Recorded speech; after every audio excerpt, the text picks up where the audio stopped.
Buenos días a todos. Esta actividad está enmarcada en prevención de consumos, organizada por la Comisión de Salud Integral del colegio, y hemos invitado en esta oportunidad al profesor doctor Manuel García Montaño, ex monserratense, profesor de la Cátedra de Neurología de la Facultad de Ciencias Médicas de la Universidad Nacional de Córdoba. Hemos invitado también a la doctora Gabriela Richard de la Fundación Red Vida, y nos acompaña también Micaela Guione, una alumna avanzada de la Cátedra de Neurología que va a oficiar de asistente técnica en esta actividad. Y obviamente la actividad va a tener un tiempo de duración de 1 hora aproximadamente, la exposición del doctor García Montaño. Ustedes podrán ir escribiendo sus dudas o las consultas que quieren hacer en el chat, y en la última parte la vamos a destinar a contestar todas esas preguntas con todo el panel que tenemos aquí de exposición hoy. Así que una vez que se haya iniciado la exposición, no lo vamos a interrumpir al doctor. Cuando él termine, vamos a tratar de evacuar todas las dudas que haya en la sala. Así que, Manuel, cuando quieras empezar, es toda tuya la exposición. Bueno, muy bien. Muchísimas gracias a todos, sobre todo a vos, Carlos, por esta invitación. El año pasado nos conocimos y gracias a vos me diste la posibilidad de entrar en el queridísimo Colegio Nacional de Montserrat. Monserratensis sumus, vinum de Iucunda delibat nos. ¿Qué querrá decir eso? Los que saben latín podrán traducirlo. Un homenaje al Montserrat. Bueno, muy bien. Después lo traducimos en todo caso, si no pudieron hacerlo ustedes. Muchas gracias, Carlos. Muchas gracias, Mica, por estar siempre al lado mío. Voy a aclarar un poquito algo. Mica no es de la Cátedra de Neurología, sino de la de Fisiología. Ojalá que sea neuróloga, me encantaría. Estaría muy bueno en una de esas, no sé. Vamos a ver si le sigue gustando como está ahora. Es una excelente alumna y un excelente ayudante. Y Gabriela es licenciada en Psicología, y la institución a la que pertenece se llama ProSalud, que es de la línea Red Vida, justamente, ¿no? Pero la fundación se llama ProSalud. Eso quería aclarar, ¿no? Son cuestiones justamente de la virtualidad que nos permite hacer este tipo de correcciones, porque justamente cometemos muchos errores por no estar en la virtualidad, ¿no? Bueno, muy bien, vamos a apurarnos un poco para dar comienzo a esto. Habría que hablar de muchísimas cosas antes que de las drogas, pero es el tema que nos convoca. Así que, perdón, ¿alguien está preguntando algo o no? Sí. Estoy oyendo algo. Bueno. No, hay un micrófono abierto, profe. Ok, nada más que eso, ok. Bueno, perfecto, sí. ¿Quiere que empiece a compartir? Dele, arrancamos entonces con las primeras imágenes. Vamos a ir viendo este PowerPoint, a donde tenemos esto, que es... Sí, eso también vamos a hacer una pequeña aclaración, que son los aspectos neurobiológicos y no fisiológicos. Por ahí hubo una confusión, como era la cátedra de fisiología y la cátedra de neurología. Creo que en el flyer salió como de fisiología de las sustancias psicoactivas, de las drogas, ¿no? Los aspectos neurobiológicos. Esto quiere decir que le van a hacer al sistema nervioso, porque si no, no serían drogas. Si no afectaran el sistema nervioso, dejarían de serlo. O sea, necesitamos que actúen en el sistema nervioso para que sean drogas. O sustancias psicoactivas, que es el sinónimo de drogas, ¿no? Sustancia psicoactiva, que va a tener actividad, y ahí vamos con los griegos, que va a tener actividad en la psique. ¿Y qué era la psique? Y para los griegos eran dos cosas, no era nada más que la cuestión de la mente, como se le interpretó después de la historia freudiana, por supuesto, por sobre todo, sino que era mente-alma. Los griegos no separaban la mente del alma, ¿no? Entonces ese concepto de la psique griega es con el que voy a hablar yo todo el tiempo. Cada vez que diga psique me voy a estar refiriendo a las dos cosas, o psico.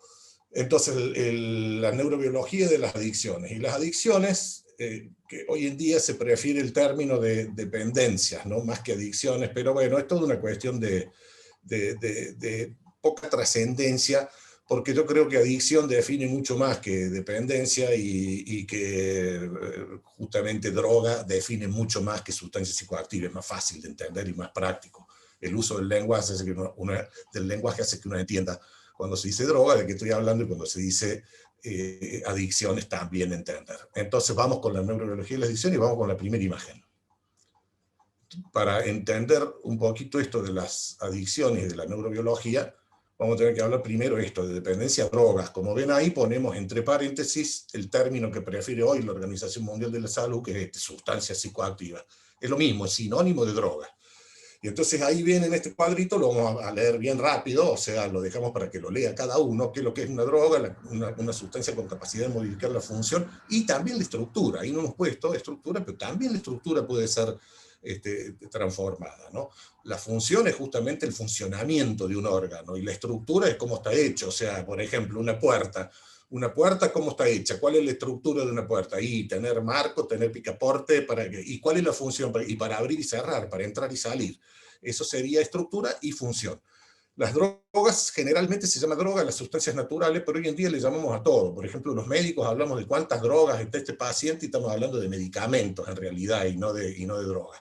Fármaco, otro término griego, farmacón, de ahí viene el término que quería decir tanto veneno como remedio, como medicamento, ¿no? En la farmacología se le dice fármaco a las sustancias sintéticas. A las drogas que usamos en medicina las vamos a llamar medicamentos, pero muchas veces hablamos en la jerga, en el lenguaje jergal médico, hablamos de drogas como si fueran medicamentos. Las que dañan el organismo, fíjense acá los dos términos que estamos poniendo: tóxicos o venenos. Tóxicos o venenos. Venenos o tóxicos, o sea, me picó una yarará y me intoxicó, me metió toxinas, o sea, me metió veneno. Esa es la historia y el concepto que tenemos que tener cuando porque uno habla de tóxicos y cree que es menos que veneno. No, es veneno, en mayor o menor dosis. Estas drogas que yo pongo acá, esto bueno, justamente hablando con la licenciada Richard, muchas veces hemos tenido esta cuestión de si existe realmente el recreo. No hay recreo, pero hay que denominarlas de alguna manera, por eso lo ponemos, tendría que ser con triple comillas, ¿no? De recreativas o diseño, marihuana, cocaína, heroína, todo lo que ustedes conocen, el alcohol, por supuesto, que no tienen uso terapéutico y solo tienen efectos adversos, o sea, efectos indeseados.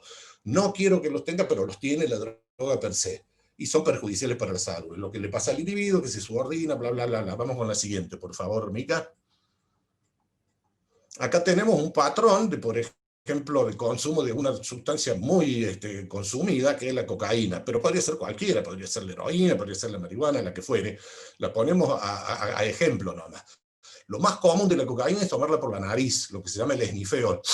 El esnifeo, justamente el sniffing, que es el término sajón británico que usamos, que es justamente aspirarla por la nariz, la vía más común, pero se puede tomar por muchas vías, inclusive la endovenosa, que es peligrosísima, ya vamos a hablar de ello, con la cocaína. Entonces, ¿qué pasa? Se absorbe por la nariz y llega a donde van todas las venas. Y ustedes, como son grandes anatomistas, como lo tienen al profe Carlos, que les enseña todo esto, ya sabrán que todas las venas, así como todos los caminos conducían a Roma, en la época de la Roma imperial, todas las venas conducen a la aurícula derecha, todas las venas sistémicas, ¿no?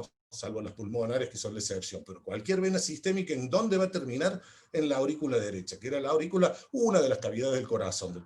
Desde la aurícula derecha pasa al ventrículo derecho, ahí lo señala Mica, y del ventrículo derecho va al pulmón, derechito al pulmón a oxigenarse la sangre, porque esa sangre sucia, sangre venosa, que viene con dióxido de carbono, y normalmente, fisiológicamente, se tiene que ventilar y se tiene que oxigenar, tomar el oxígeno y la hemoglobina y pasarla y devolverla de nuevo. ¿A dónde? A la aurícula izquierda ahora, a la cavidad izquierda, a la cavidad de alta presión. Y de la aurícula izquierda pasa al poderoso ventrículo izquierdo, y del ventrículo izquierdo sale a todo el organismo.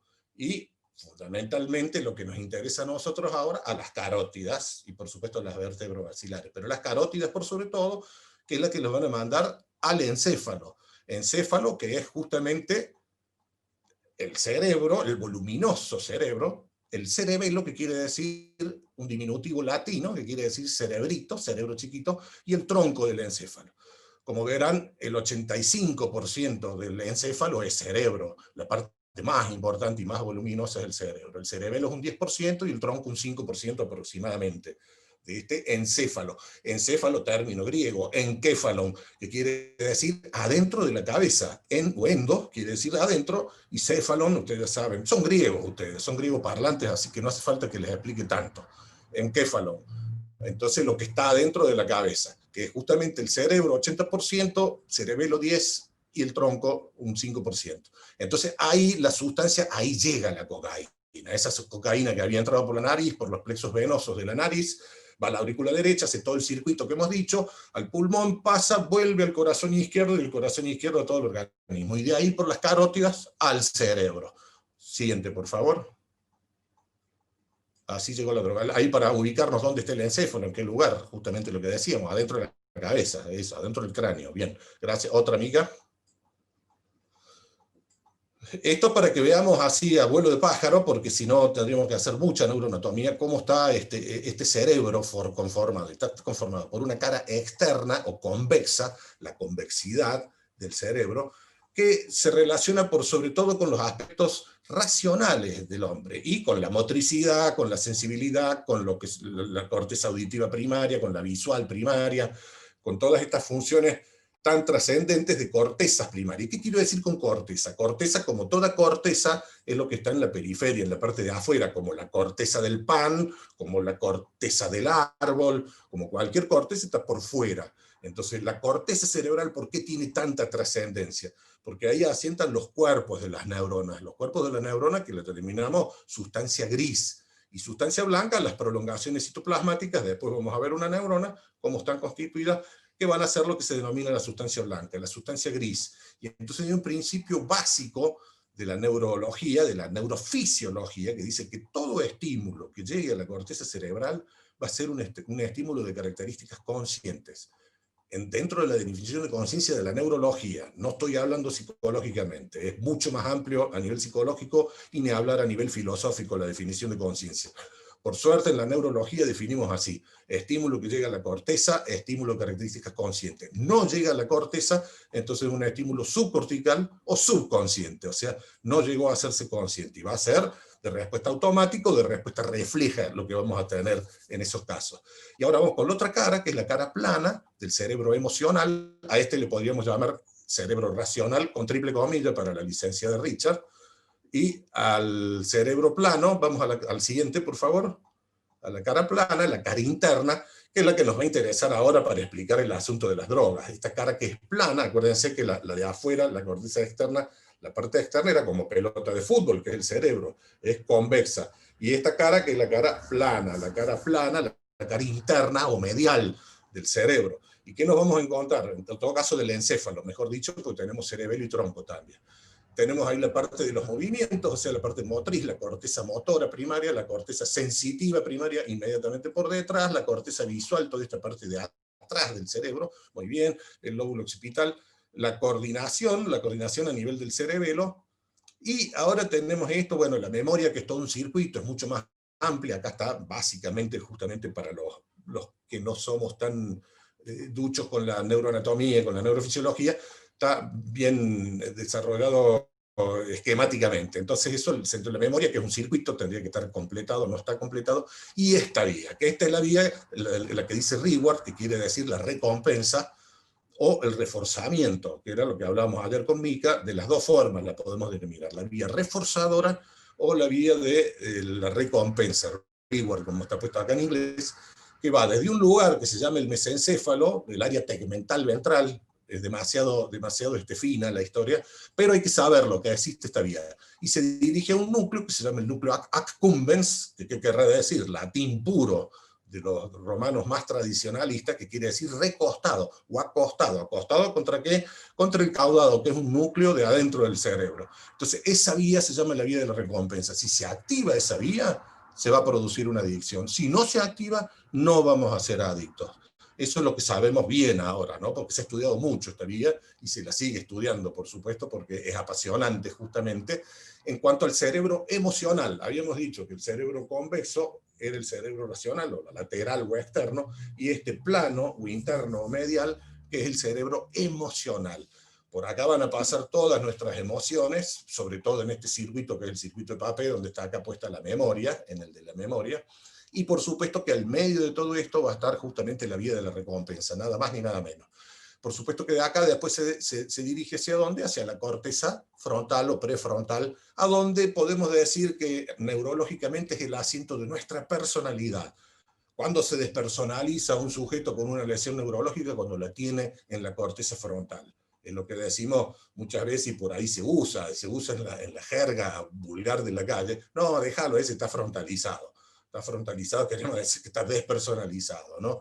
Justamente porque ahí es el asiento justamente del juicio, de la conducta, de las emociones, por supuesto, que van a estar ahí en ese circuito y que está íntimamente relacionado con el accumbens. El accumbens le da, después ya vamos a ver otras figuras donde vemos eso. Entonces estamos dando todo esto para que entendamos de qué hablamos cuando hablamos de drogas, ¿no? A dónde actúan. Siguiente, por favor, Mica. Entonces entramos con esta clasificación. Es muy difícil clasificar a las drogas porque hay muchas formas de clasificarlas. Entonces vemos acá arriba, químicamente. Químicamente a las adicciones químicas las podemos clasificar en legales o ilegales. Esto lo he hablado yo mucho con Carlos, creo, en alguna ocasión. De decir que a mí no me seduce esta clasificación, porque las drogas son drogas. Eso de la legalidad y la ilegalidad es una cuestión de la justicia humana. La justicia humana quiere meterse en todo, entonces clasificarla. Y fíjense, por ejemplo, que acá tenemos como legales el alcohol. Sí, pero el alcohol es legal ¿en dónde? En Occidente, en Europa, en Estados Unidos, en nosotros. Pero en Arabia no, en Arabia está totalmente prohibido, es ilegal el alcohol, ¿no? O sea, fíjense las cuestiones sociales también, ¿no? Cómo influyen. Y al revés con la marihuana es ilegal para Occidente y justamente en Arabia, en los países islámicos, es totalmente ilegal porque se puede fumar hash. El hash que es justamente un extracto, una resina de THC, que es el principio activo de la marihuana, el tetrahidrocannabinol.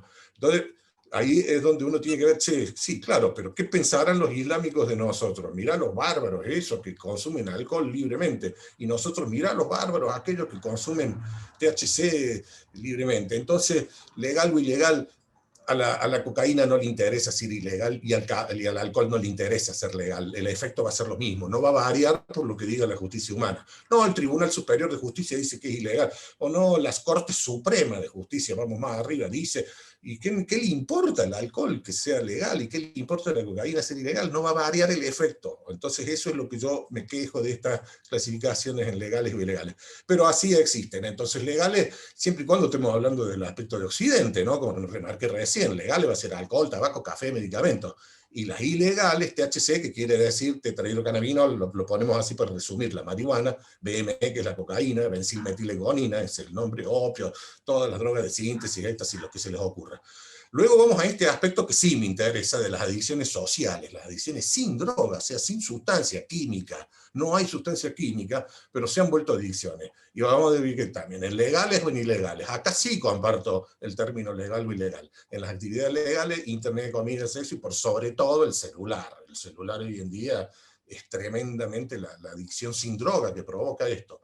Y las ilegales, por supuesto, robio, violaciones, estupro. Y miren qué importante esto, las piromanías, lo que nos ha estado pasando en Córdoba, la cantidad de pirómanos que han aparecido y de gente, justamente anoche dieron un programa, creo que en Discovery o en uno de esos canales interesantes, dieron justamente la historia de los pirómanos ¿cómo se llama? Ahí en Estados Unidos, en California. La cantidad de pirómanos que hay que provocan estos mega incendios que son de terror. A las drogas también las podemos clasificar por los efectos que producen. Entonces, por los efectos que producen, por estimulantes o excitadoras, ahí tenemos que ponerle el sinónimo, estimulan o excitan, y las que deprimen, depresoras o inhibidoras. Y por último, un tercer punto, que no son ni una cosa ni la otra, las perturbadoras o alucinógenas o las psicodélicas, todas las drogas que provocan ese tipo de percepción totalmente errónea, ¿no? Y por su origen, naturales sintéticas, no sé si se alcanza a ver ahí abajo, yo tengo acá medio tapado, no sé que hay un pie que no me ve, y no sé qué habíamos puesto, las sintéticas naturales, no sé ni qué dice. Naturales, sintéticas y las industriales como los pegamentos. Ah, ok, sí, las industriales, ok, tenemos la industria. Vamos con la siguiente. Siguiente, las sustancias psicoactivas, y esto importantísimo, porque yo quiero que hoy graben este concepto, endógeno, endógena. ¿Qué quiere decir endógeno? De adentro, lo nuestro, lo que tenemos adentro. Adentro tenemos una gran farmacia llena de neurotransmisores, de ligandos, de proteínas, de polipéptidos, de un montón de sustancias que no nos hace falta recurrir a lo de afuera. Y las de afuera son las exógenas. todas estas drogas que vamos a consumir. Y ya vamos a ver cómo desplazan siempre a la endógena. Cuando uno le mete una exógena, va a desplazar a alguna endógena. Una endógena va a dejar de laburar, pues si no, che, viene una de afuera, o sea, nosotros tenemos que borrar. Esto lo único que quiero decir es medio complejo, así que lo vamos a dejar, lo vamos a hacer por alto. La DLM, que quiere decir la dosis letal media. La dosis letal media quiere decir para cualquier sustancia la dosis que mata a la mitad de las muestras. O sea, tomo 100 ratas y las inyecto con cocaína y me fijo cuántas maté con qué dosis. Entonces, cuando mueren el 50%, cuando mueren 50 de esas 100 ratas, por inyectarle, en este caso, cocaína, puede ser con cualquier sustancia, eso me va a decir cuál es la dosis letal media. Y la dosis letal media es lo que va desde la dosis mínima efectiva, el mínimo de dosis que necesito para tener un efecto, y la dosis letal media. Eso se llama margen de seguridad de una droga. O sea, hasta dónde puedo yo andar provocando estímulo con esto. Por ejemplo, siempre damos el ejemplo burdo de la aspirina. La aspirina, por ejemplo, la aspirina, la valaspirina, la cafeaspirina, la que se les ocurra. Normalmente viene en comprimidos de 500 miligramos. 500 miligramos, como su nombre lo indica, quiere decir medio gramo. 1 gramo son 1000 miligramos, 500 miligramos es medio gramo. Medio gramo de aspirina tiene cada valaspirina o cada cafeaspirina que nos tomamos, y tiene una dosis mínima efectiva que es la famosa cardioaspirina, que tiene una quinta parte de lo que tiene la aspirina, o sea, tiene 100 miligramos, y con eso ya tenemos un efecto que es el efecto antiagregante, que es un efecto colateral de la aspirina, porque el efecto principal de la aspirina es ser antipirético, o sea, antipiros, que quiere decir contra el fuego, o sea, contra la fiebre, antipirética, antiinflamatoria, y antifebril, que yo le dije, y analgésica, o sea, para suprimir el dolor. Algos, que quiere decir para el prefijo privativo griego, y algos, que acá están todos llenos de griegos, este colegio, que quiere decir el dolor, algo. Entonces, para eso tomo la aspirina. Ese es el efecto que yo busco de la aspirina, el efecto deseado. Por el otro lado, tiene los efectos colaterales que pueden ser benefactores o no, como es el hecho de ser antiagregante plaquetario, y la uso como cardioaspirina, como protectora para no formar coágulos.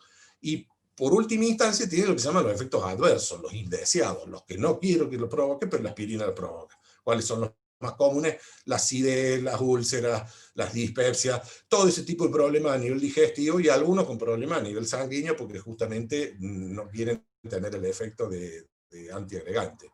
Entonces, el margen de seguridad de la aspirina. ¿Cuánta aspirina tengo que tomar para morirme, para tener una dosis letal media? Y tengo que tomar 1 kilo de aspirina, tengo que hacerme una tortilla de aspirina, un bizcochuelo de aspirina, y tomármelo entero para ver si me provoca algún tipo de toxicidad. Y a lo sumo me va a provocar una hemorragia digestiva, pero la aspirina difícilmente me mate la aspirina. Entonces, ¿qué quiere decir eso? Que tiene un amplio margen de seguridad, amplísimo, porque tengo desde 100 miligramos hasta 10 gramos de aspirina que no me va a matar. Pero ¿qué pasa, por ejemplo? Vamos al otro extremo, el extremo de los que tienen un margen de seguridad muy estrecho, como es el caso del éxtasis. El éxtasis, para tener efecto, necesito tener 100 miligramos por lo menos. Y la dosis letal media es de 250 miligramos, o sea que hay 150 miligramos de juego y nada más, es poquísimo eso. Y entonces es muy fácil pasarse de rosca y llegar a la dosis letal media con el éxtasis, por ejemplo, que ha pasado, he visto por televisión, padre salió porque le metieron veneno de rata a mi hija que tomó un éxtasis y se murió por eso. Y lamento, pobre señor, pobre padre, pero lamento de decirle que su hija murió por el éxtasis. Está bien, puede ser que venga contaminado también, sí, cómo no, pero el éxtasis es lo que nos mata. ¿Por qué? Porque tiene un estrechísimo margen de seguridad. Entonces hay que tener mucho cuidado con esa. Es más peligroso cuando más se aproxima a uno en la dosis mínima efectiva. Siguiente, por favor. Las vías de administración, también importantísimo, van a condicionar justamente la velocidad con la que la droga llegue al cerebro, o sea, y producir los efectos cuando se una a un receptor indicado. La vía oral, por ingesta, inhalatoria, respiratoria, intranasal o endovenosa. Siempre le cuento acá yo un anecdotario de un chico que tuvimos en una institución cuando yo trabajaba en Buenos Aires, que justamente tomaba cocaína, tenía 21 años, y siempre me acuerdo porque es tremenda la historia. Nacho, Ignacio se llamaba. Tenía todos los virus arriba, porque tenía virus de hepatitis B, tenía virus de SIDA, tenía de todo, y tomaba cocaína en gran cantidad, pero la tomaba por la nariz, tomaba esnifiando. Y un día viene y me cuenta, y me dice, no, vos sabés que cambié ahora, pobrecito, me estoy inyectando, me estoy poniendo, se le dice picarse, ¿no? Me estoy picando, picarse es meterse endovenosa la droga. No, le digo, Nacho, no hagas eso, es peligrosísimo, le digo, porque tenés que bajar mucho la dosis, y no, pero lo que pasa es que yo siento, y me hacía como un helicóptero, siento que hago tú, y me voy para arriba, y después que bajo, tú, así con esos sonidos me hacía esta historia, ¿no? Esa onomatopeya como de subida y de bajada. Le digo, no, pero trata de volver a tomar, miren lo que les llegué a decir, volver a tomar, o sea, indicarle de nuevo, un horror, ¿no? Indicarle cocaína, pero para que saliera del consumo endovenoso, porque hay que reducir la dosis a 1/5. O sea, si vos estás tomando 1 gramo por nariz, baja a 200 miligramos y te vas a dar endovenoso. ¿Y qué pasó? Lamentablemente nos vino a buscar la policía un día diciendo que la familia querían abrir el departamento y no podían, y que acompañáramos, y bueno, y cuando fuimos, entramos y porque lo encontramos muerto con la aguja clavada, y había hecho una sobredosis, sin ninguna duda, una sobredosis de cocaína, y vaya a saber qué otras sustancias, porque era un policonsumista, consumía de todo, pobrecito, 21 años, un horror. Bueno, eso lo digo para que justamente la diferencia entre una vía y la otra, la vía nasal con la endovenosa. Vamos con la siguiente, Mica.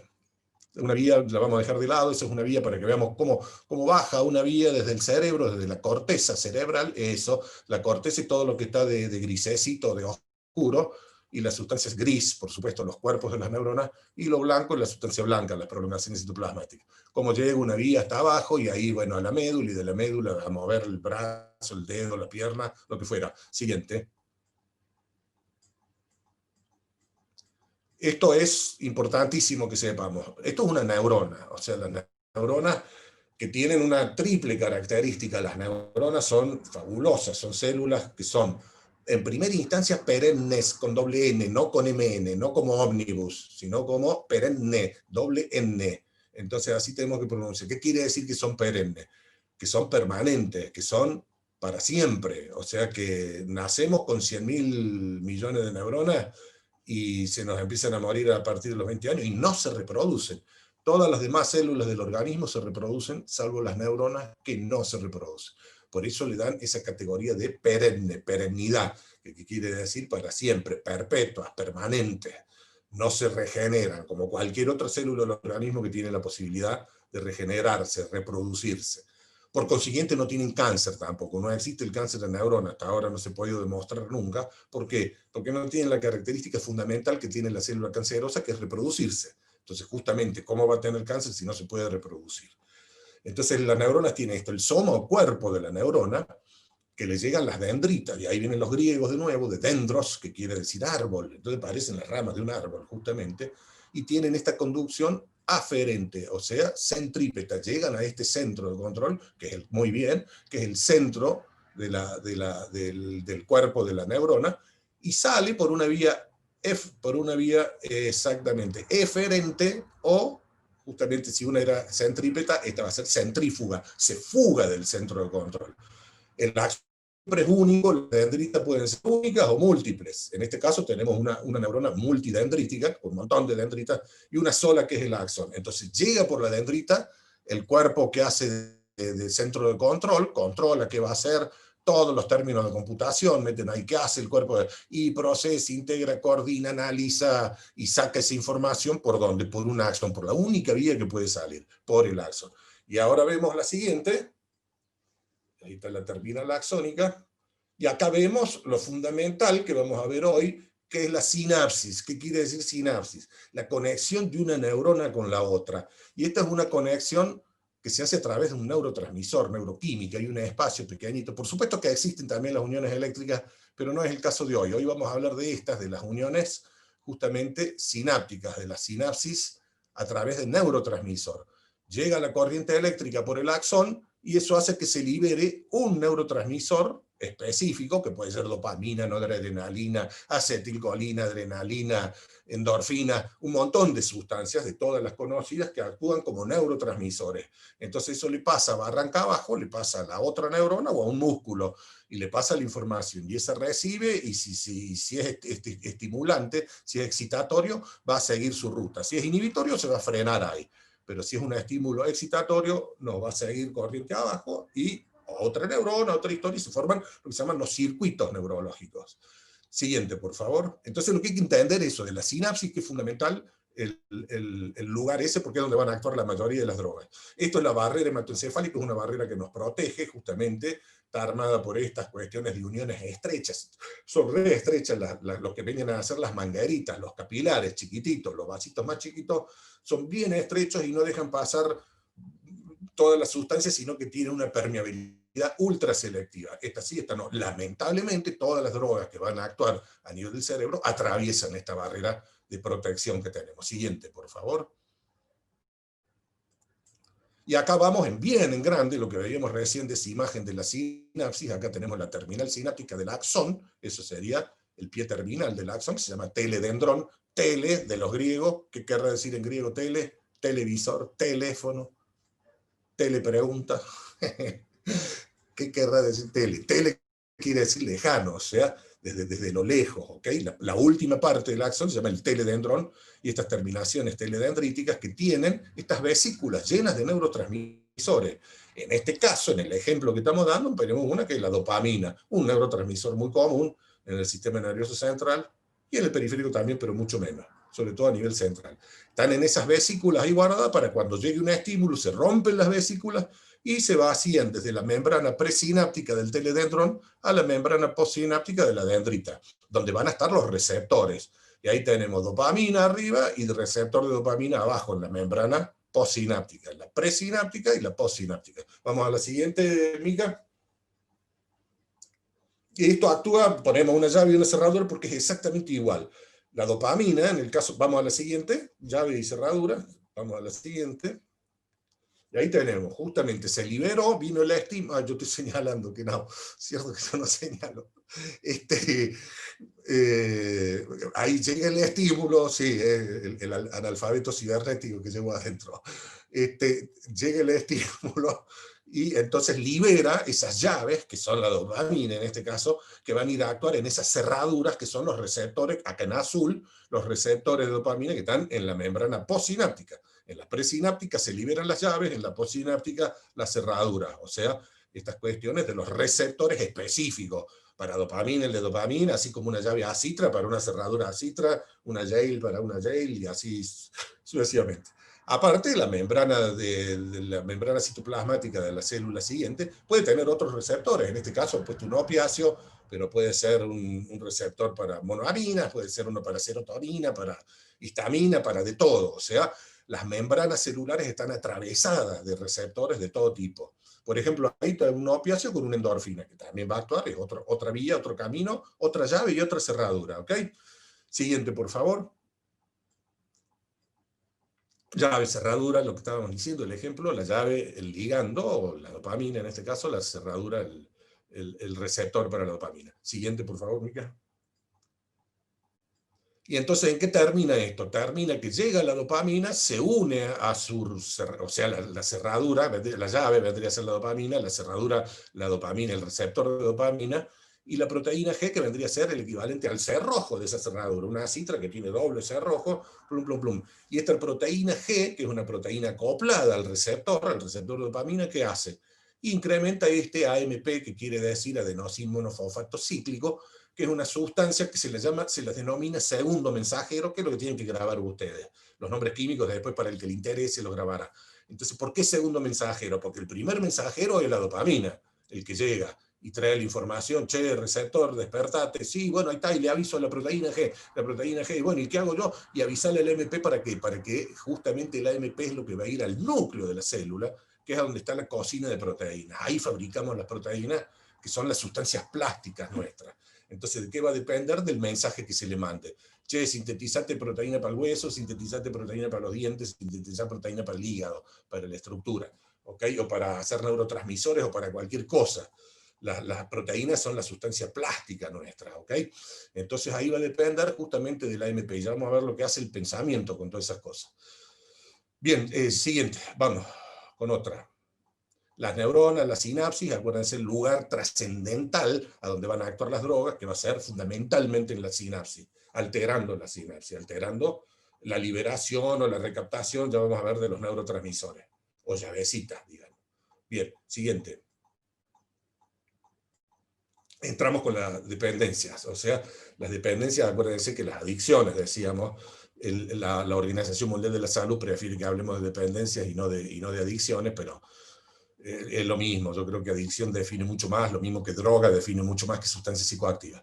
La dependencia física o este fenómeno neuroadaptativo que va a estar caracterizado por tolerancia. ¿Qué quiere?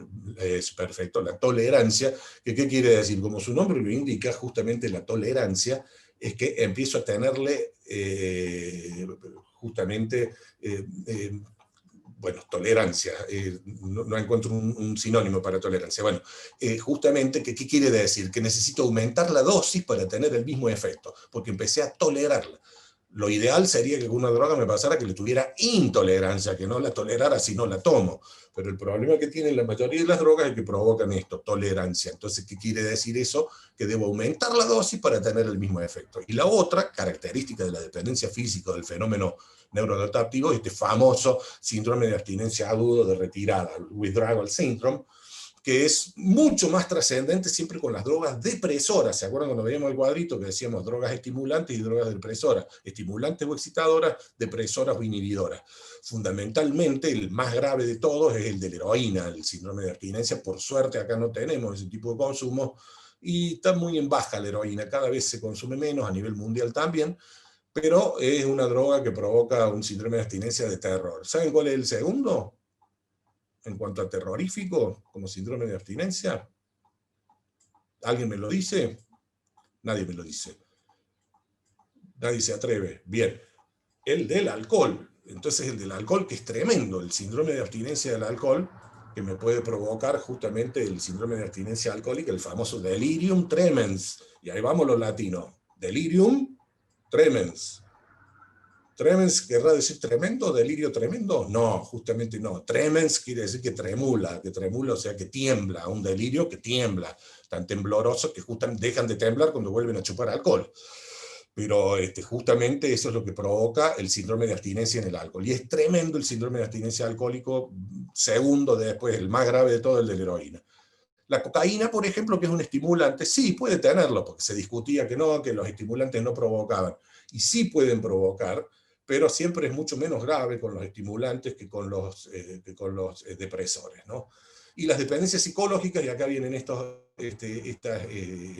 cuestiones tan importantes, que esto es lo que los ingleses llaman el craving, que es ese deseo irresistible, ese anhelo de consumo, no puedo dejar de pensar en la droga. Y por dos aspectos. En el A, para obtener las vivencias, los efectos agradables, o sea, lo placentero que tiene la droga y por eso consumirla, ya sea porque me provoca euforia como la cocaína o me provoca sedación como la heroína, y la consumen por eso, justamente por los efectos deseados, porque quiero que me haga eso. Y en el aspecto B es, por ejemplo, para evitar el mal que se siente por la ausencia del consumo de esa sustancia.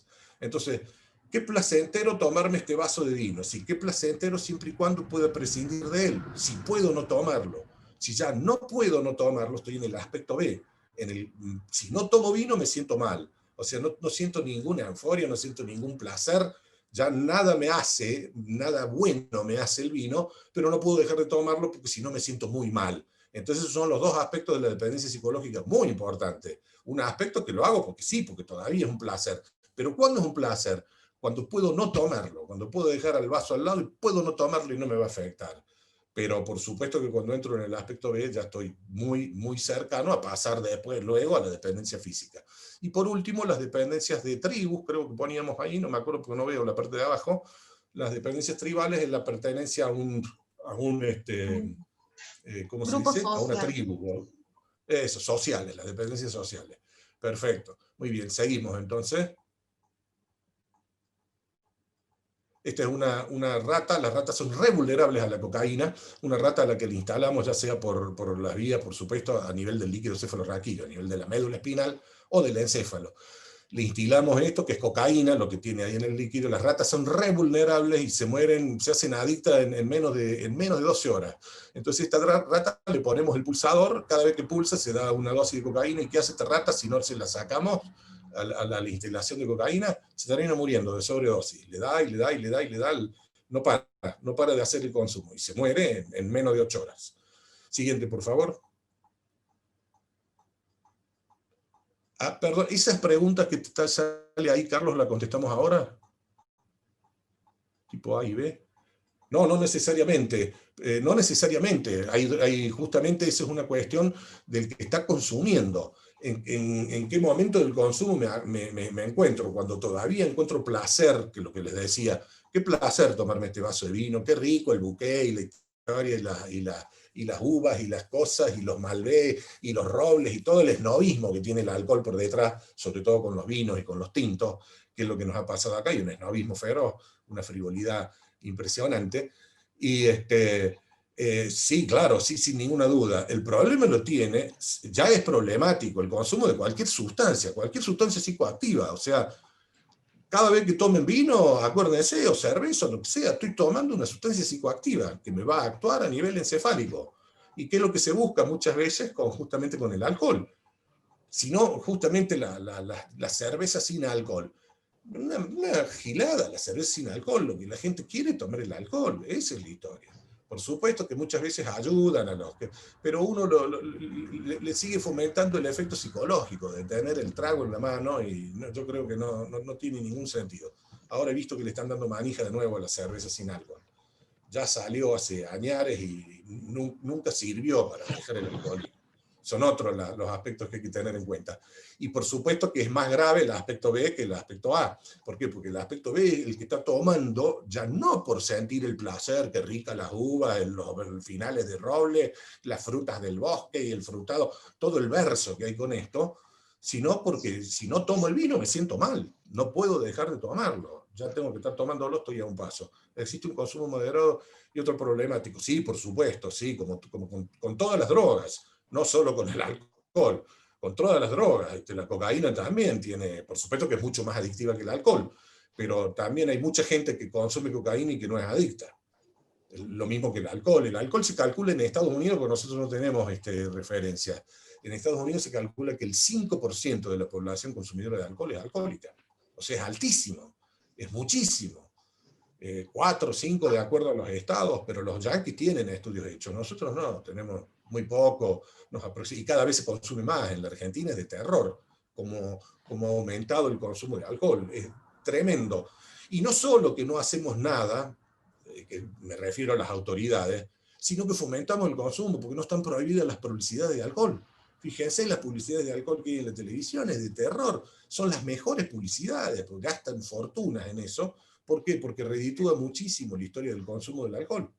Entonces, yo una vez estuve en la legislatura y justamente se planteó, pero a ver, legisladores, ¿qué pasa con las drogas? Que no solo no hacemos nada por el no consumo, porque se hace muy poco. Por supuesto que de Pro Salud siempre mandamos el mensaje, pero es muy poco, es muy escaso. Lo que tendría que hacerse, yo creo, así como se prohibió la publicidad del tabaco, ¿por qué se pudo con el tabaco y por qué no se puede con el alcohol? Y porque habrá muchos intereses por detrás. Debe haber una historia para ese lado. Pero sin ninguna duda, deberíamos prohibir las publicidades del alcohol. Estoy totalmente convencido de ello. Pero bueno, yo no soy quien, lo puedo decir y puedo romper la guinda con que, che, bueno, flaco, hagamos algo con esto. O por lo menos no fomentemos el consumo. No fomentemos el consumo de alcohol. No, pero tomate un frisé, que es la felicité, no, tomate un fernet, sabeslo bien, y todas bueno, no hace falta que yo les diga, ustedes han visto todo esto. Vamos con esto, con lo que les decía recién, la vía de la recompensa, la vía del reward, del refuerzo positivo, que es justamente esta vía reforzadora que arranca ahí en el mesencéfalo, que es la parte más alta del tronco del encéfalo. El tronco está constituido por mesencéfalo, la protuberancia, que es lo que protruye ahí, y el bulbo abajo. Bien. Entonces, todo eso es el tronco del encéfalo. Esta parte más alta, en el área tegmental, la prohibición de publicidad de cigarrillos favoreció el consumo de cigarrillos. Sí, totalmente. No sé si contestamos después todas las preguntas o vamos contestando ahora. Carlos. Mira, me parece, Manuel, que está bueno, ya que no tenemos tantos participantes, entonces las preguntas van a ir surgiendo a medida que vas exponiendo. Bueno, y estaría bueno que las podamos contestar a medida que van surgiendo, porque van relacionados a lo que vamos conversando. A lo mejor después al último queden como desencajadas, digamos. Bueno, ¿cómo venimos de tiempo? Avísame de tiempo, que no he controlado. Estamos en las 12:50. Nos quedarían aproximadamente unos 15 minutos de exposición, pero si intercalamos las preguntas, los podemos prolongar entre 20 y 25. Vamos más rápido, entonces volvemos acá. Esta era la vía de la recompensa, ok, listo, pasemos a otra, Mika, por favor. La historia de la cocaína, la descubre Goethe, que no le encuentra ningún uso, Niemann la usa también en piel, junto con Borrauer, y ven que provocaba vasoconstricción. Y estos dos compañeritos de Facu, Sigmund Freud y Karl Kohler, en Viena, en Austria, Freud, que la usa para contrarrestar los efectos de la morfina. Siempre cuento yo la anécdota, todo el mundo búsquela, si no en internet, la de su amigo von Fleischl. Von Fleischl era un fisiólogo, que era muy amigo de él y que se había hecho adicto a la morfina, por H, por B, por razones que no interesan. Y Freud le dice, che, loco, tengo una sustancia que es totalmente polar, o sea, polariza con la morfina, ¿no querés probar? Se llama cocaína, y pega al revés que la morfina. Y bueno, le dice von Fleischl, a ver si dejo la morfina. Y efectivamente, logró dejar la morfina, pero ¿qué le pasó a von Fleischl? Se volvió adicto a la cocaína y murió adicto por una sobredosis de cocaína. Karl Kohler la usa como anestésico porque también es anestésico ocular, la cocaína, entonces se sirvió para hacer las primeras operaciones de catarata, las hace Karl Kohler gracias a la cocaína, que era un anestésico tópico local. Ya Hall la usa en odontología y en 1905 se sintetiza esta procaína que viene a ser la derivadora ahora de todas las anestesias locales, las que nos ponen cuando vamos al dentista, cuando nos cortamos un dedo, cuando están las benzocaínas, las procaínas, todas las derivadas de la procaína. Siguiente, por favor. Las hojas de la coca, ¿cómo son? La historia de este árbol se llama el Erythroxylon coca. Erythroxylon porque es árbol de madera color rojizo. Eritro quiere decir en griego madera rojiza y oxylon, algodón. Madera rojiza como el algodón. Y las hojas que tienen...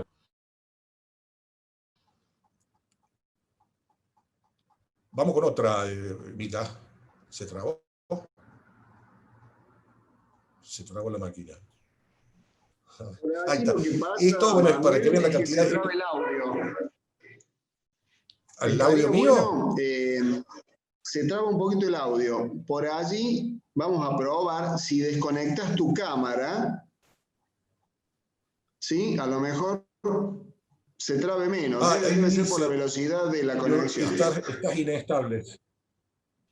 Profe, fíjese ¿Qué abajo. hago? ¿Apago la cámara? Ahí está Manuel, perfecto. Ya. Perfecto.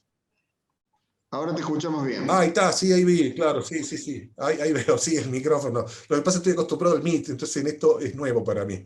Entonces, bien, muy bien. Entonces acá tenemos esto para que vean la cantidad de porquerías que se usan, no es para que aprendan a sintetizar cocaína. De las hojas de coca, que es lo que se siembra en Bolivia, en Perú, por sobre todo, con el carbonato potásico, con queroseno, con ácido sulfúrico. Miren la cantidad de tóxicos, ácidos amoníacos, se llega al clorhidrato de cocaína, y con el bicarbonato se llega a la freebase o al crack, que es el que se fuma. Siguiente, vamos.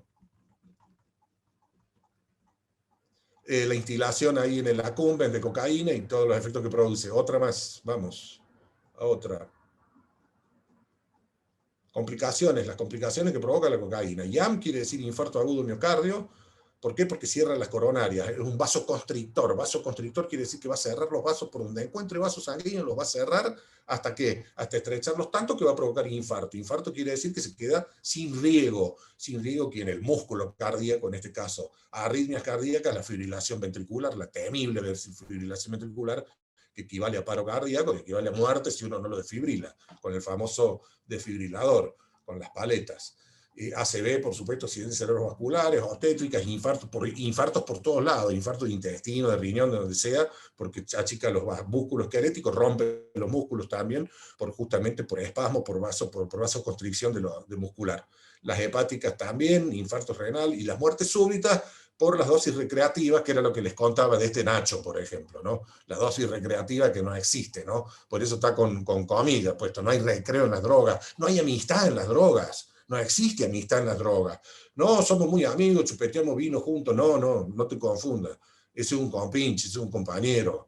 Ese no es un amigo. El amigo es justamente el que no te lleva a la destrucción. Las drogas te llevan a la destrucción. Entonces no hay amistad. Si el vino viene la vida. No, viene la muerte si viene el vino. Viene la cirrosis, viene todo eso. Pero bueno, es muy difícil combatir todo eso porque son estructuras populares ya muy enquistadas en la gente, ¿no? Que el vino es bueno, y no, no es bueno. Si tiene alcohol, si tiene etanol, no es bueno. ¿Por qué? Porque el etanol es un tóxico. Ya llegamos al alcohol.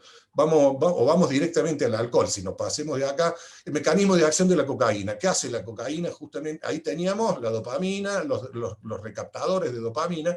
¿Y qué hace la cocaína? Que son estos trompitos verdes. Bloquea la recaptación, entonces queda actuando y actuando y actuando, y más dopamina, y te meto, y adrenalina y no adrenalina, todas sustancias estimulantes. Por eso es tan estimulante la cocaína. El mecanismo de acción es eso, bloquear la recaptación.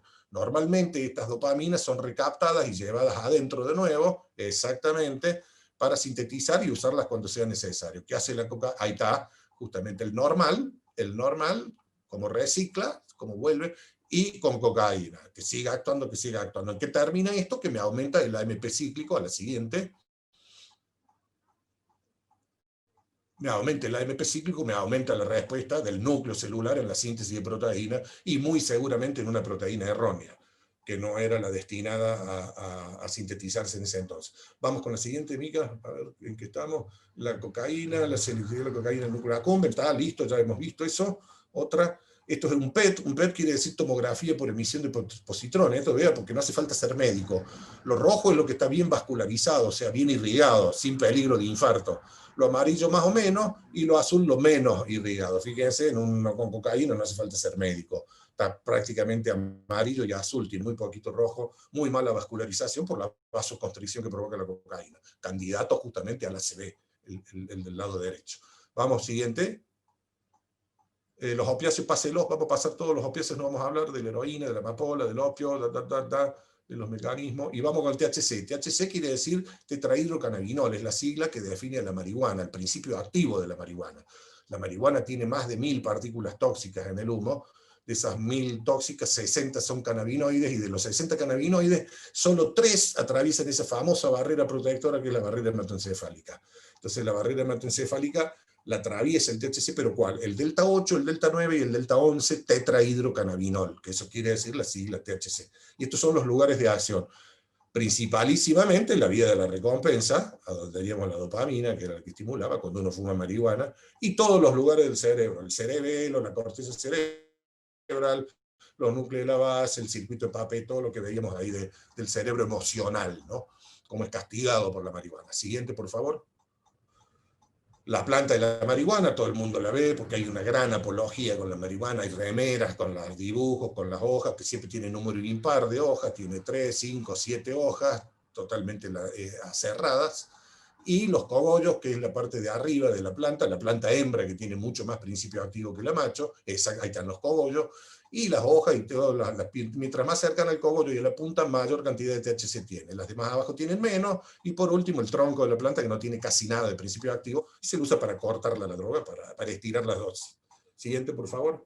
Porque el olor de la marihuana no está dada por el THC. La marihuana tiene olor porque tiene lo que se llaman los terpenos y flavonoides, que son el 30% de la planta.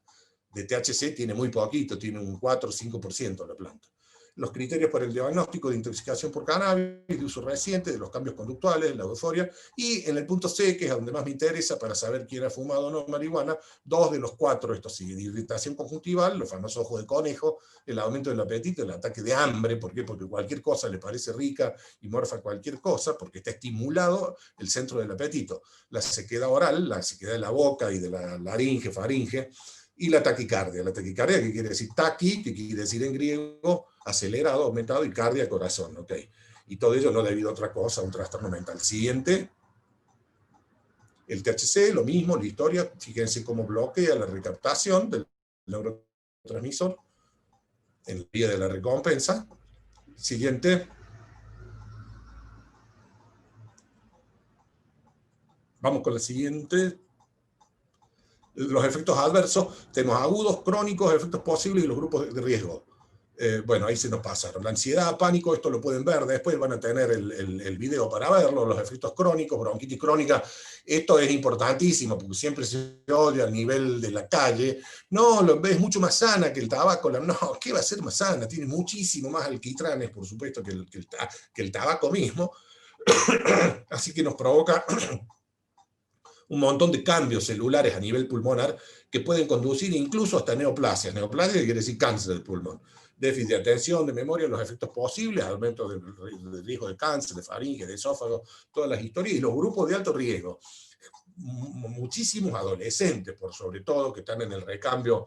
Algún día, si tenemos más tiempo, vamos a hablar de eso, de lo que se llaman las podas neuronales. Hay dos podas, una de cuando somos chiquitos y otra en la adolescencia, y justamente cuando nos agarran ese periodo y consumiendo marihuana, es muy devastador para el sistema nervioso central. Por supuesto que las mujeres embarazadas no deberían fumar marihuana, porque es totalmente deleterio, tienen bajos pesos los niños, tienen unas hipoplasias placentarias, la placenta que es, digamos, el filtro que tiene el niño que está en gestación, y las personas con asma, bronquitis y todo lo que ven ahí. Como estamos apurados, la vamos a pasar.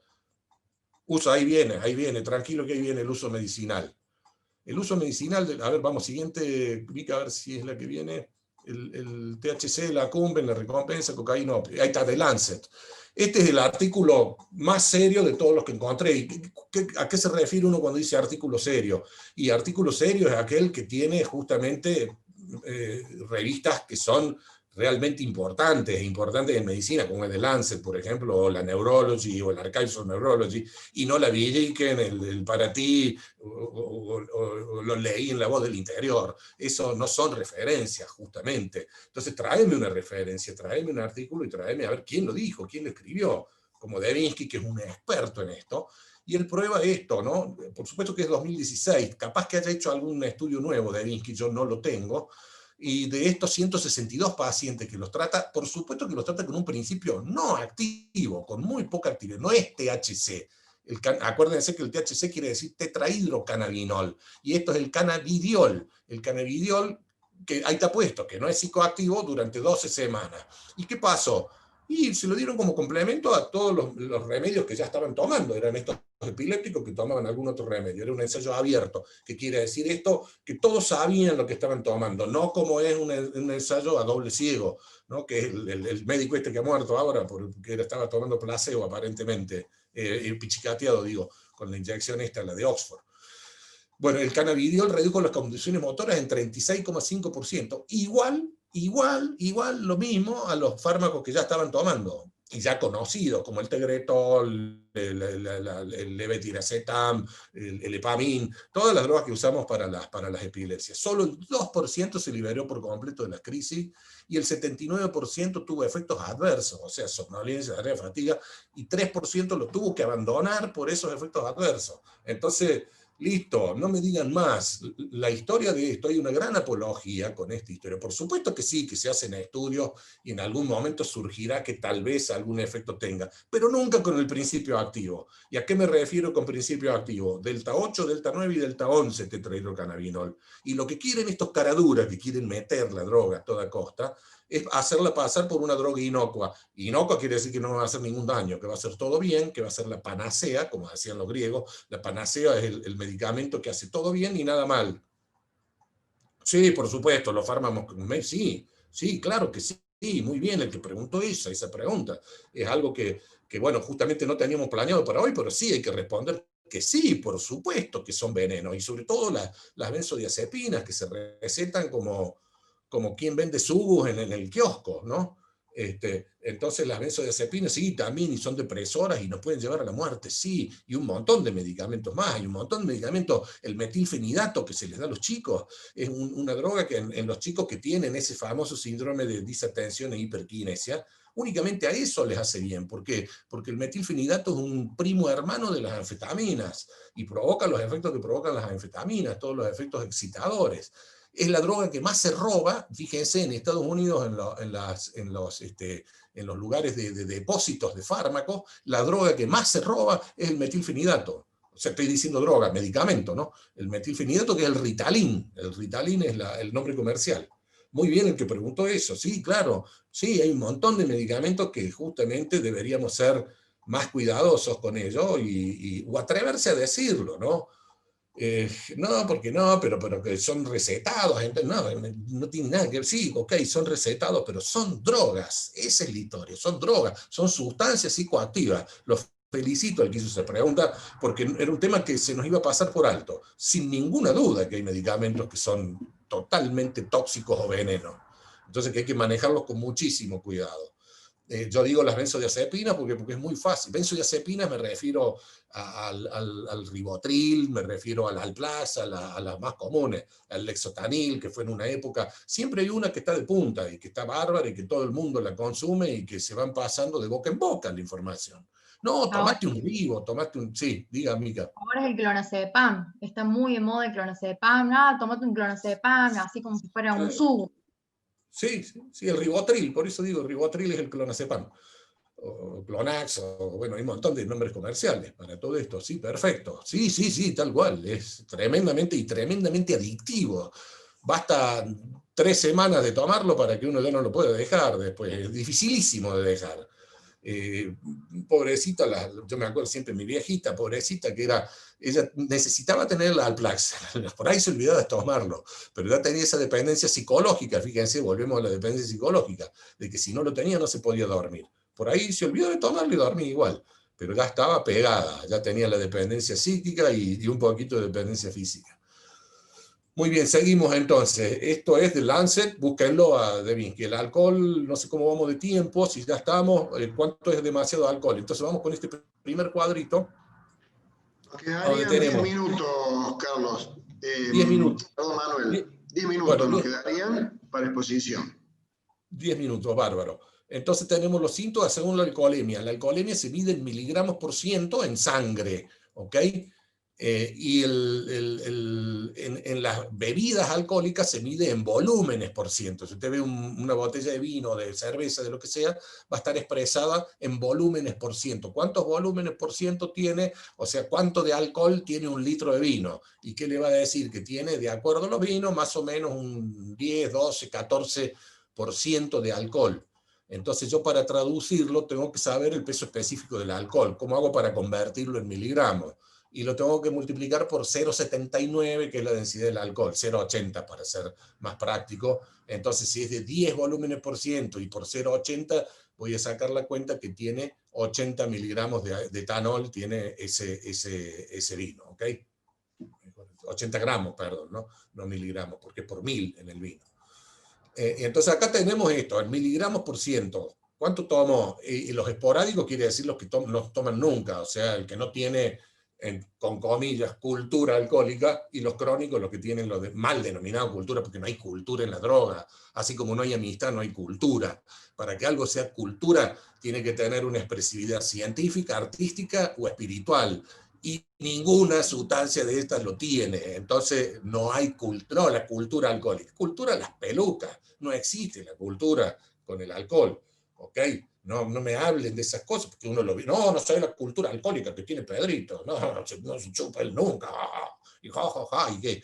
Y en cambio que Juancito, que es un esporádico, que no, ese pisa el corcho enseguida, y todos los términos que se usan para hablar de esto. Entonces, 50 a 100 miligramos en un esporádico en el que no toma nunca, euforia, sociabilidad, coordinación, está un poquito. Y el crónico no tiene nada. 100 a 200 miligramos, el lenguaje alterado, la lengua se le pone bola, la ataxia, que quiere decir la incoordinación, el humor es más lábil, mareo, náusea, el otro tiene apenitas síntomas. 200 a 300 le viene la etapa del letargo, se aletarga, se queda más con combatividad, o sea, puede estar reagresivo, puede llegar al estupor, el lenguaje ya es incoherente o no tiene lenguaje, si está estuporoso ya no habla, vómito puede llegar a tener, y con 300 a 400 entra en coma.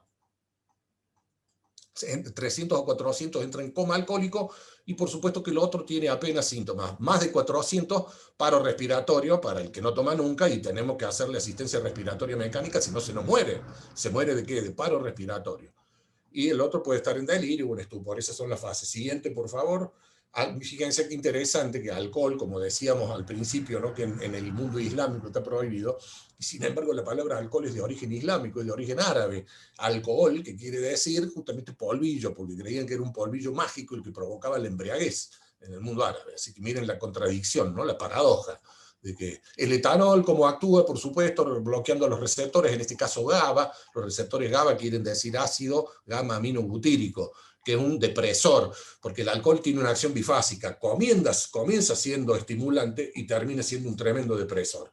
Y acá volvemos a las historias, vamos a ver si teníamos la compensación de Freud, porque ahí está, y Freud tuvo muy buen tino en comparar la intoxicación aguda del alcohol con estos 3 animales. La etapa del mono, que era que decíamos, estaba entre 50 y 100 miligramos, y estaba pícaro, estaba divertido, ¡ay, qué gracioso, Juancito! Mirá, oh, qué pedo que tiene, jajaja, toda la historia del jajaja. Luego viene la etapa, la decíamos que ya estaba letargado, viene la segunda etapa, que era la etapa de la combatividad, de soy el más guapo de todo, soy el más pistola de todo este boliche, los voy a matar a todos, me los cuchillos el que se me enfrente, y la etapa del león. Y por último, la última etapa que Freud la comparó con la del chancho que se ha vomitado, ha relajado de esfínteres, está en sus propios excrementos, toda la historia desastrosa, la historia de justamente del alcoholismo agudo, de llegar a esta etapa, ¿no? Está muy, muy bien señalada por Freud. Siguiente, vamos. Bueno, esto es la química del alcohol, como el etanol se convierte en acetaldehído, mucho más tóxico que el etanol. El etanol es el alcohol, ¿ok? Donde dice etanol, lean alcohol. El alcohol de tomar, de beber, que es el menos tóxico de todos los alcoholes. Todos los alcoholes son retóxicos. Si tomamos alcohol de quemar, nos morimos directamente, o se nos queman los nervios ópticos, por lo menos ciego se queda el que toma alcohol de quemar. El polietilenglicol, que es otro alcohol, que es el de las heladeras, y el que se usan para un montón de otras sustancias, también son retóxicos. El menos tóxico, pero tóxico, veneno, el menos tóxico es el etanol, que se convierte en acetaldehído, que es mucho más agresivo todavía para las neuronas, hasta que se metabolice el acetaldehído en acetato, que viene a ser vinagre, y que se vuelve inocuo. Siguiente, por favor. Bueno, lo pongo siempre porque digo las causas de muerte violenta y de otras causas de muerte, fíjense, jóvenes de 18 a 20 años de edad. Esta es una estadística de Escocia, viejísima, pero siempre la pongo porque me llamó poderosamente la atención. El consumo semanal de alcohol y las causas de muerte. Yo ahí no veo la última barra, no la veo porque la veo a mica, no sé si se puede correr la historia, no sé si todo el mundo le pasa. Bueno, pero fíjense, las causas de muerte violenta con 200 a 400 y con mayor de 400 se eleva muchísimo. Muerte violenta quiere decir apuñalada, tiros, choque de auto, de naufragó con el velero porque se fue chupado a navegar. ¿Okay? Cualquiera de esas son las causas de muerte violenta. ¿Okay? Fíjense que son jóvenes de 18 a 20 años de edad, o sea, la edad que tienen y el consumo de alcohol, que era muy alto en ese entonces en Escocia. Nosotros creo que ya le hemos pasado a Escocia en cantidad de litros por año de etanol consumido. Siguiente, por favor. Bueno, esto no es cáncer, es la cantidad de cáncer relacionado con el alcohol. Pásela, derechito. Vamos a otra. Las alteraciones por el alcohol a nivel nutritivo, metabólica, cerebro, músculo, hígado. No hay órgano que no provoque daño el alcohol, ¿no? Ya sea directo o indirectamente. Directo por el daño del etanol o indirecto por justamente el acetaldehído. Fíjense que provoca neuropatía, músculos a nivel nutritivo, los déficits del complejo B, B1, B6, B12, hipoglucemias provoca en el cerebro la encefalopatía hepática, que se llama el síndrome de Wernicke-Korsakoff, atrofia cerebral, la miopía, destruye las neuronas directamente, tiene una acción deleteria directa. A nivel del hígado es conocidísima la cirrosis, por supuesto. Previo a la cirrosis viene la degeneración grasa, que ya nos está avisando, che, tu hígado no está para que le sigas chupando, no le sigas mandando tóxicos, porque vas a terminar en una cirrosis. Y las cirrosis terminan o muertos o con reemplazos hepáticos, o sea, con recambio de hígado. Manuel, allí una alumna nos hace una pregunta interesante. Dice, ¿qué pasa con el vasito de alcohol del Fernet todas las noches o de vez en cuando? ¿Qué ocurre con el tiempo? ¿Hay algún daño con el tiempo, con ese consumo moderado? Bueno, como con toda droga, si usted me dice, por ejemplo, ¿y qué pasa si yo me tomo una rayita nada más que los sábados de cocaína? Y bueno, sí, va a tener menos efecto que el que toma todos los días, sin ninguna duda, pero usted está jugando con una droga potencialmente adictiva. Le digo lo mismo, hagan lo que quieran, ¿no? Esto es libre albedrío, Carlos, ¿no? Usted haga lo que quiera, lo que le parezca. Permítame que le diga qué le puede pasar con el alcohol. Y le puede pasar todo esto.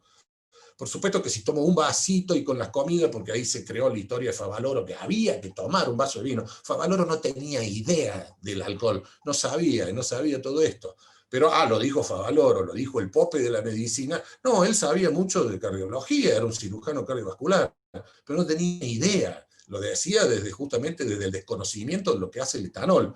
Si el vino no tuviera etanol, y sería sanísimo, sería una bebida bárbara.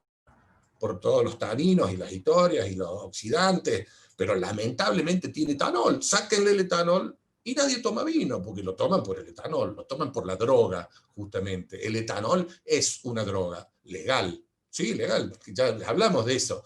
¿Qué le importa al etanol ser legal o ilegal? Lo mismo que a la cocaína ser legal o ilegal, el efecto lo va a tener lo mismo. ¿Y qué hace el etanol? Todo esto que vemos acá.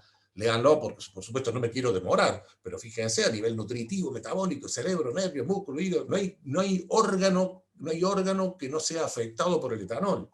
Entonces a eso es a lo que voy. Usted haga lo que quiera, mientras menos consuma, mejor. ¿Por qué? Porque es una droga. El etanol, o sea, el alcohol, para que quede más claro, el alcohol es una droga. Y vuelvo, reitero lo que dije recién, no sé si lo percibieron bien. Es el menos tóxico, o sea, el menos venenoso de todos los alcoholes. Los alcoholes son un montón, lo que dije. El alcohol de quemar ni hablar, que es el metanol. No el etanol, sino el metanol. Algo de química sabrán, habrán estudiado. En el yo estudiaba química. Entonces, el metanol, que es el alcohol de quemar, el metanol, si no te mata directamente, porque pasa mucho en el campo se quedan por ahí sin alcohol, y cuando ya recurren al alcohol medicinal y se les acabó el alcohol medicinal o el agua colonia, y se toman el alcohol de quemar, y toman el alcohol de quemar. A mí me tocó ver justamente una neuropatía óptica, justamente una ceguera irrecuperable, irreversible, porque provoca una mielinolisis, o sea, le morfa la cápsula de mielina a los nervios ópticos, y el alcohol es directamente. De hecho, cuando hay, por ejemplo, lo que se llaman las neuropatías con dolor, como es la neuralgia del trigémino, cuando es intratable la neuralgia, ¿en qué se termina? Haciendo lo que se llama la neurolisis, o sea, la destrucción del nervio con una pichicata de alcohol. Le metemos alcohol y bueno, se va el dolor, pero se va también la inervación sensitiva de la cara. ¿Por qué? Porque eliminamos el nervio. Siguiente, Mica. Nos quedan 2 minutos, Manuel. Bueno, dale, pase todo, vamos a las finales, dejamos para otro día, pase las imágenes así rapidísimas para verlas, nomás el tabaco, la toluidina, cadmio, los benzopirenos, de toda la historia algún día hablaremos más profundo del tabaco, que no tiene tanto efecto justamente, aquí, frénese ahí. Esto sí me interesa porque Javier Pérez de Cuéllar, él había dicho esto, la frase célebre, fíjense quién fue, es un secretario general de las Naciones Unidas, un peruano re grosso, que dijo, habíamos puesto el acento sobre la droga y fallamos, ahora el acento sobre los hombres y sobre las fuerzas de la vida, vamos a favor de la vida. ¿Qué quería decir con esto él? Que bueno, que ya la gendarmería, la policía, el ejército se harán cargo de la parte del narcotráfico y todo eso, pero a nosotros lo que nos interesa es recuperar al hombre, o sea, sacarlo de esta historia. Apuntémosle al hombre para hacer la verdadera prevención. Che, decir todo esto, hacer justamente charlas informativas, como estás haciendo vos, Carlos, que para eso es esto, lamentablemente con los tiempos un poquito agotados. Y esta otra, que es el Premio Nobel de Medicina del año 2000, que es Eric Kandel, que es un científico, un neurocientífico de aquellos, le dan el premio Nobel porque el tipo puede demostrar cómo el pensamiento modifica la transcripción génica. ¿Y qué queremos decir con esto? Que si pienso A, sintetizo una proteína A, pero si pienso B, voy a sintetizar una proteína B. ¿Por qué? Porque justamente atraemos lo que pensamos. Fíjense que eso es un concepto, creo que es tibetano, me parece, a donde dicen ellos eso, atraemos lo que pensamos, y realmente es así, ¿no? Y el pensamiento modifica la transcripción génica, quiere decir que voy a sintetizar una, que el AMP cíclico va a ir y va a actuar en el núcleo, y de acuerdo a lo que piense. Por eso fíjense que importante pensar bien, ¿no? Vivimos pensando mal, yo por lo menos me hago cargo que vivo pensando mal, del otro, de mi hermano, de mi viejo, de cualquier historia. ¿Y por qué? Porque nos conviene, sobre todo, por supuesto, para ser un buen hijo, un buen padre, un buen alumno, todas las historias y pensar bien, pero por sobre todo porque nos conviene, porque nos va a ir mejor con un buen pensamiento dirigido hacia el bien que con un pensamiento dirigido hacia el mal. La penúltima, por favor, que es justamente el oráculo. No, esto es más que nada para los padres, el no es no porque no, les recomiendo que la vean, y esta, el no, bueno, es una poesía de Finkelstein que es muy bueno. Y quien busca hacia afuera se extravía y se pierde, quien busca para adentro se encuentra a sí mismo. ¿Qué quiere decir todo esto de poner el oráculo de Delfos? Que lo que les decía, adentro tenemos los ligandos propios, nuestras endorfinas, nuestras anandamidas. La anandamida es el ligando endógeno, el equivalente, por supuesto con muchas comillas, el equivalente al tetrahidrocannabinol endógeno. Eso es lo que se llaman los endocannabinoides. mal llamados cannabinoides, porque no son cannabinoides, son los que tenemos adentro. La anandamida, le ponen un nombre justamente de Oriente, le ponen un nombre tibetano, Ananda, que quiere decir la bienaventuranza, la dicha, la gloria, el anandamida es esta sustancia que tenemos nosotros adentro. Pero mientras esté fumando faso, mientras esté fumando marihuana, ¿qué voy a hacer? La voy a desplazar a la anandamida. No voy a lograr percibirla nunca. ¿Por qué? Porque es muy sutil el mensaje de la anandamida, como es muy sutil el mensaje del alma. ¿Cuándo vas a percibir tu alma? Y cuando estés solo, quieto y en silencio. Es la trilogía fundamental para lograr el sí mismo, para lograr llegar a conocerse uno mismo, que eso es en definitiva lo que se decía en Delfos, ¿no? Lo de afuera no es sino un pálido reflejo de lo de adentro. La exógena, la droga exógena, no sé si se acuerdan del cuadrito, cuando vimos, es lo de afuera. La endógena es la que yo tengo adentro. Y la delfín de la presentación, la delfín, la última, es justamente un delfín. Ah, qué gracioso el delfín. Y sí, pero ¿por qué el delfín? Por una triple cuestión. La primera es que es la delfín de la presentación y por eso aparece como delfín. La segunda es la sonrisa permanente. La sonrisa es sabido, la sonrisa libera endorfinas. Las endorfinas son estas sustancias endógenas que no tienen nada que ver con las drogas exógenas que nos van a provocar ese bienestar. Lo que hay que hacer es percibirlas. ¿Cuándo las voy a percibir? Cuando esté solo, cuando esté quieto y cuando esté en silencio. Y la última y tercera cuestión de los delfines, que es la parte más apasionante del nivel neurológico, es que tienen la posibilidad de dormir un hemisferio por vez. ¿Y eso por qué? Porque necesitan de la conciencia para respirar. Los delfines no respiran si no están despiertos. Nosotros y casi todos los mamíferos respiramos automático. ¿Qué quiere decir que respiramos automático? Que respiramos sin darnos cuenta que estamos respirando. Por supuesto que podemos hacerlo, acuérdense que de la corteza era de donde salía la historia consciente. ¿Puedo respirar consciente? Sí, pero me voy a volver loco si tengo que pensar que ahora inspiro, ahora expiro, ahora inspiro, ahora expiro. Es un poco lo que hace el yoga, ¿no? Hacer conciencia de la respiración. Entonces los delfines tienen esta magia que es que justamente están vigiles permanentemente. ¿Y cómo hacen? ¿Cómo es neurológicamente? ¿Cómo se explica que estén todo el tiempo conscientes? ¿No duermen nunca? Sí, sí duermen, pero la magia de los delfines es que duermen un hemisferio por vez. Duermen el hemisferio derecho y tienen activo el izquierdo. Duermen el izquierdo y tienen activo el derecho.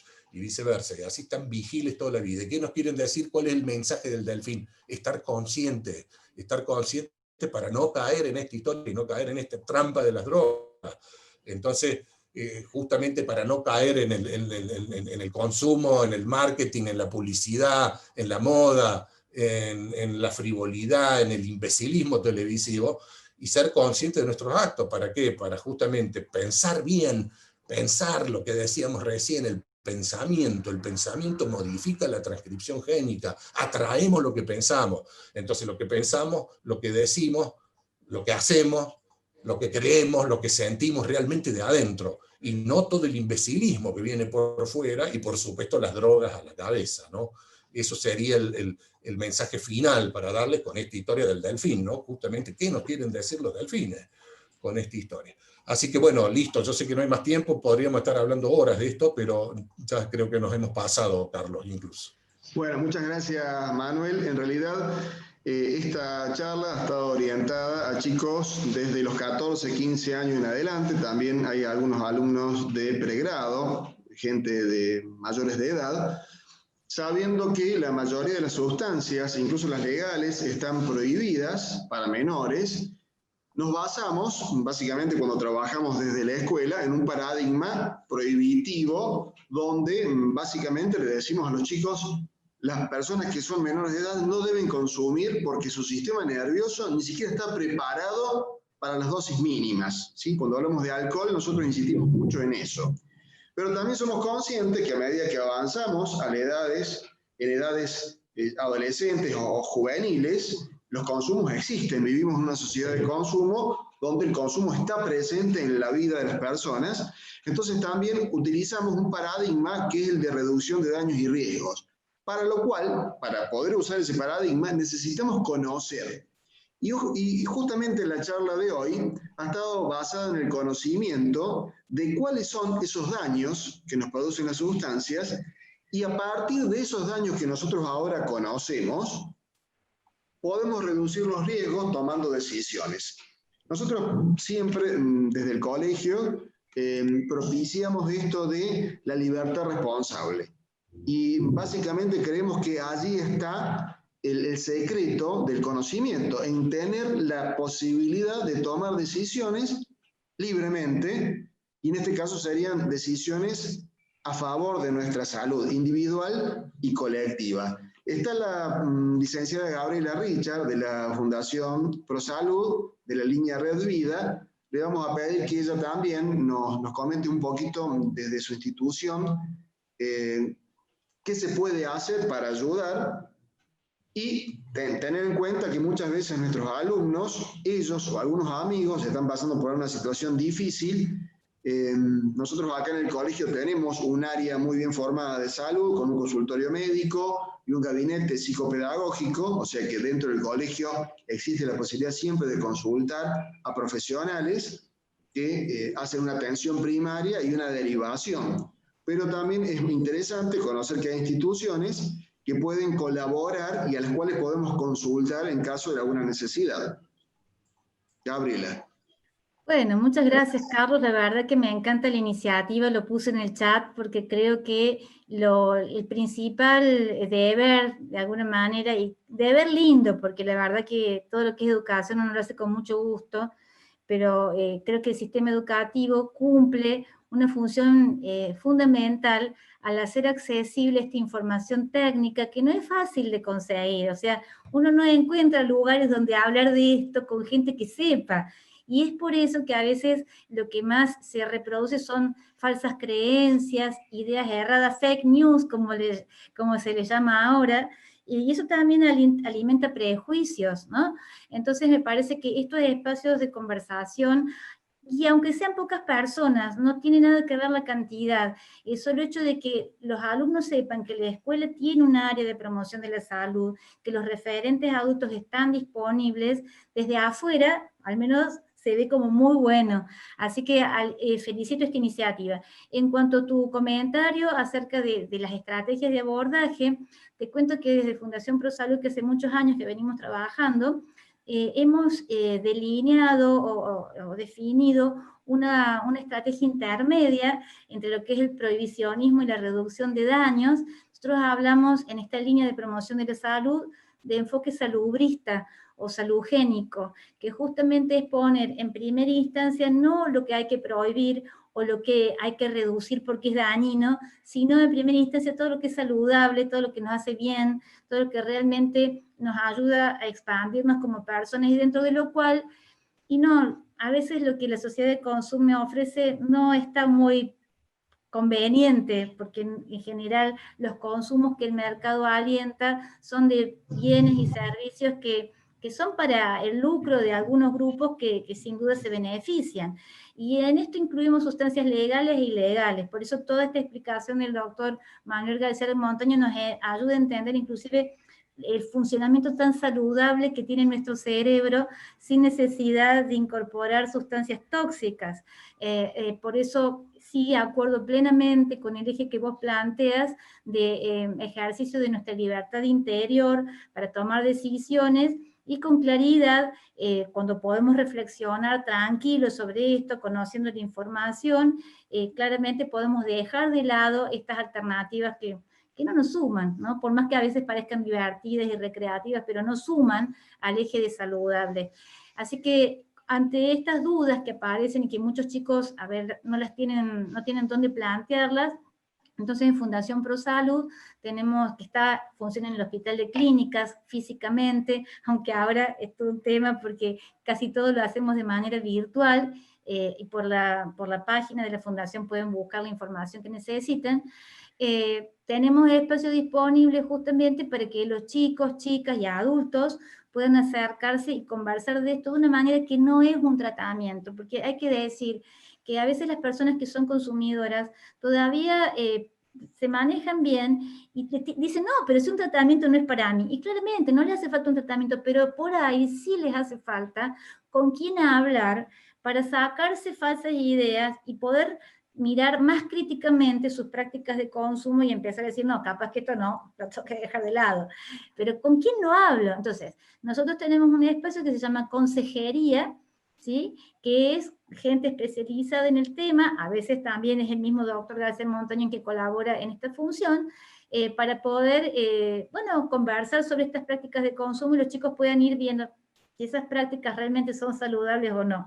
Y cuando hay necesidad de tratamiento, bueno, nosotros también hacemos tratamientos, pero no, son ambulatorios, sin medicamentos, digamos, son cosas adecuadas a procesos adictivos, que así le llamamos nosotros, donde quizás no hay un trastorno agudo, pero sí está bueno que los chicos, cuando fuman marihuana, y dicen, pero ¿estaría haciendo bien yo con esto que estoy fumando? Bueno, esa duda es una duda legítima, porque a veces uno empieza a consumir, no porque tenga tantas ganas, sino porque, bueno, los otros lo hacen y por qué no lo voy a hacer. Entonces, esa duda que uno tiene, está bueno tener con quien hablarlo. Bueno, tengo más cosas para decirles, pero me parece que ya cumplí con la respuesta a la iniciativa que me daba, me daba usted, Muchísimas profesor. gracias, Y si Gabriela. alguna otra cosa, bueno, estoy a su disposición. Perdón por si me extendí. Muchas gracias. Por una cuestión de tiempo vamos a tener que terminar acá. La verdad que el tema da para seguir conversándolo. Manuel, excelente tu disertación, nos sirvió un montón. Gracias, Micaela, por toda la asistencia. No hubiese sido posible la proyección de todas las imágenes si no hubieses estado vos. Agradezco también a Alejandro Álvarez de la UTAE, que realizó todas las gestiones técnicas para que se dé esta reunión. Agradezco a todos los presentes, alumnos y docentes que han estado presentes hoy. Una vez más, Gabriela, muchísimas gracias por tu asistencia. Y bueno, vamos a quedar siempre abiertos desde el área de salud del colegio, la Comisión de Salud Integral, el gabinete psicopedagógico y nuestro consultorio médico a cargo del doctor Efraín Cejas. Para cualquier necesidad que ustedes tengan, hay en el aula virtual del colegio un aula que dice salud preventiva. Allí también pueden comunicarse y obviamente nos vamos a seguir comunicando nosotros para poder generar nuevas capacitaciones ya en el 2021. Así que muchísimas gracias a todos los que han participado de esta capacitación y bueno, buenas tardes a todos.